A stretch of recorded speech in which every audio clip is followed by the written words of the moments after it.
Hello friends, welcome back. So ఇవాళ మీకు hero pleasure BS6 వెహికల్‌కి ఫ్రంట్ రిఫ్లెక్టర్ డూమ్ ఎలా ఓపెన్ చేయాలని చెప్పేసి మీకు పిన్ టు పిన్ అయితే ఎక్స్‌ప్లెయిన్ చేయబోతున్నాను నేను. సో, ఇన్‌కేస్ ఎవరన్నా నాకు ఈ వర్క్‌కి గనుక ఎవరైనా మనీ పే చేయాలనుకుంటే పే చేయవచ్చు. స్క్రీన్ పైన కనిపిస్తున్న గూగుల్ పే, ఫోన్‌పే నంబర్ అయితే నాదే. సో, దానికైతే మీరు మనీ పే చేయొచ్చు. సో, ఆ మొత్తం ఎంతైతే ఎవరో ఎంతైతే పే చేస్తారో మొత్తం ఒక వీడియో చేస్తాను. బట్ మనీ మొత్తాన్ని కూడా నేను కేవలం యూట్యూబ్ పర్పస్ మాత్రమే యూజ్ చేస్తాననమాట. సో, మన ఛానల్ గనుక మీరెప్పుడన్నా ఎవరైనా సబ్స్క్రైబ్ చేసుకోకపోతే వెంటనే సబ్స్క్రైబ్ చేసుకోండి. వీడియో షేర్ చేయండి. డౌట్స్ ఉంటే కామెంట్ సెక్షన్‌లో మెన్షన్ చేయండి. సో, ఫస్ట్ ఆఫ్ ఆల్ ఈ వెహికల్ విషయానికొచ్చేసరికి మనకి దీనికైతే BS6 వెహికల్ గదా! చూడండి, మీకు బ్యాక్ చూపిస్తాను. BS6 కాదా మీకు డౌట్ ఉంటుంది. ఇది ప్లెజర్ ప్లస్ అనమాట. సో, BS6 మాత్రం ప్లెజర్ ప్లస్ ఉంది. సో, ఫస్ట్ ఈ పైన మొత్తం డూమ్ ఉంది గదా!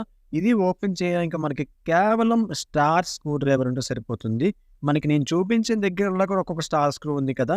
ఆ స్టార్ స్క్రూస్ అన్నీ కూడా ఖచ్చితంగా ఓపెన్ చేయాలండి. ఓపెన్ చేస్తేనే మనకి ఫ్రంట్ డూమ్ అంతా ఫ్రంట్ మీద సెట్ అంతా వచ్చేస్తుంది. లోపల ఇంకో స్టార్ స్క్రూ కనిపిస్తుంది కదా! అది కూడా ఓపెన్ చేయాలండి. అవన్నీ ఓపెన్ చేసిన తర్వాత మొత్తం మనకి 5 స్క్రూస్ వస్తాయి. సో, ఈ పక్కనున్న మిర్రర్ హోల్స్‌లో జాగ్రత్తగా పట్టుకొని లాగండి. అంటే మరీ గట్టిగా లాగేది ఇరిగిపోయేంతలాగా చాలా స్మూత్‌గా లాగండి. లాక్స్ అయితే ఓపెన్ చేయవలసి ఉంటుంది. అంటే కొత్త బండయితే మీకు చాలా టైట్‌గా ఉంటుంది. ఇన్‌కేస్ 4, 5 సార్లు ఓపెన్ చేస్తే ఫ్రీగా వచ్చేస్తుందనమాట. సో, మొత్తం 4 కార్నర్స్ కూడా అది ఓపెన్ చేస్తే ఈ రకంగా ఉంటుందండి. ఈ రకంగా డూమ్ అయితే మనకి చేతికి రావడం జరుగుతుంది. సో, మరిన్ని ఇటువంటి వీడియోస్ కోసం మన ఛానల్ సబ్స్క్రైబ్ చేసుకొని పక్కన ఉన్న బెల్ ఐకాన్ క్లిక్ చేసేయండి.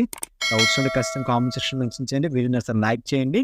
నేను ఇన్‌కేస్ ఎవరైనా మనీ పే చేయాలనుకుంటే పే చేయొచ్చు. యూట్యూబ్ ఛానల్ పర్పస్ ఖచ్చితంగా యూజ్ చేస్తాను నేను. స్క్రీన్ పై నంబర్ ట్రై చేయండి.